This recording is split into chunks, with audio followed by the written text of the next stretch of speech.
Ladies and gentlemen, I have great pleasure in addressing the Health Ministers' Conference today and to say a few words. I would also like to know from you the problems that you may have with reference to your states in the matter of public health and general welfare and the steps you have taken to solve them. The idea is that the experience of one state may be useful to other states in dealing with similar problems.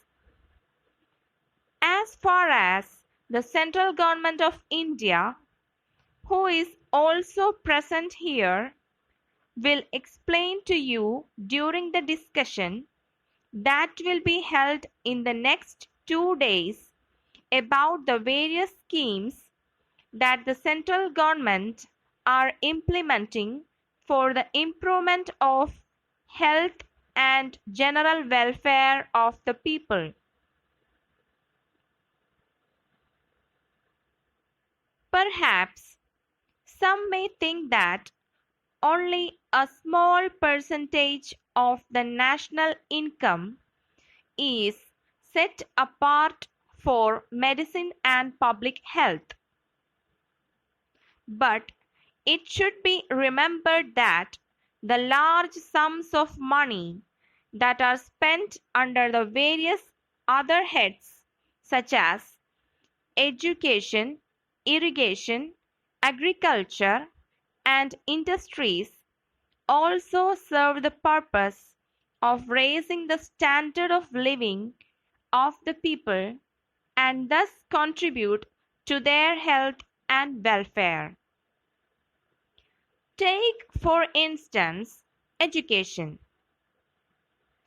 The number of schools and colleges is increasing every year. These institutions enable the boys and girls to receive education and make them aware of the value of healthy living. Similarly, implementation of irrigation schemes means more water facilities for the large extent of land.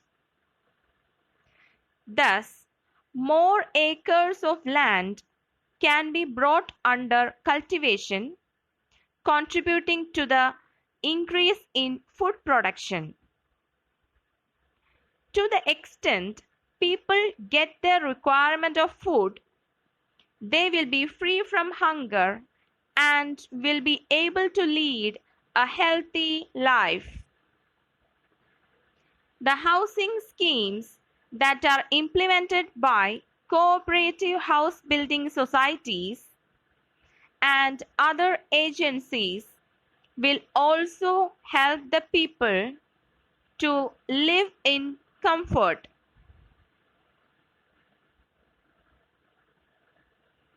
While it is a fact that the primary object of taking up a number of schemes is to improve the living conditions of the people, it is necessary to pay particular attention to prevent the spread of diseases and to provide medical facilities.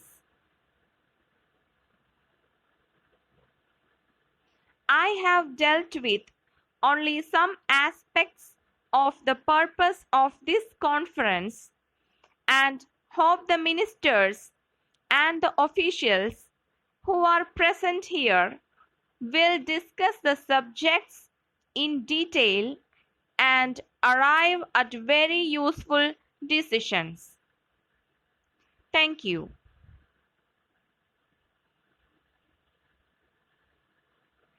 Letter from the Managing Director, Das and Company, Anna Salai, Madras to Messrs. George and Company, Coimbatore.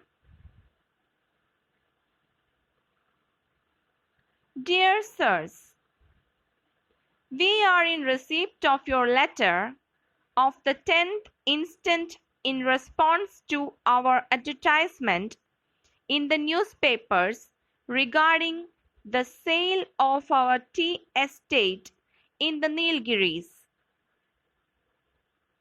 We are glad to inform you that the price of rupees 30 lakhs offered by you for the estate may be agreeable to us. But we are not in a position to give you our decision immediately, as the matter has to be placed before the board of directors of the company. We shall inform you of the decision of the board of directors in due course.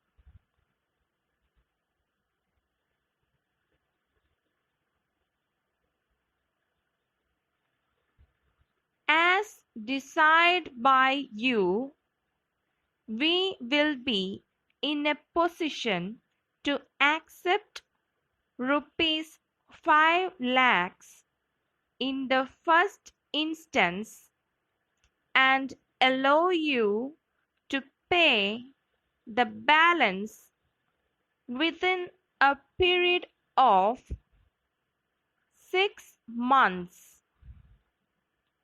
We hope to send you a further letter in a month. Yours faithfully.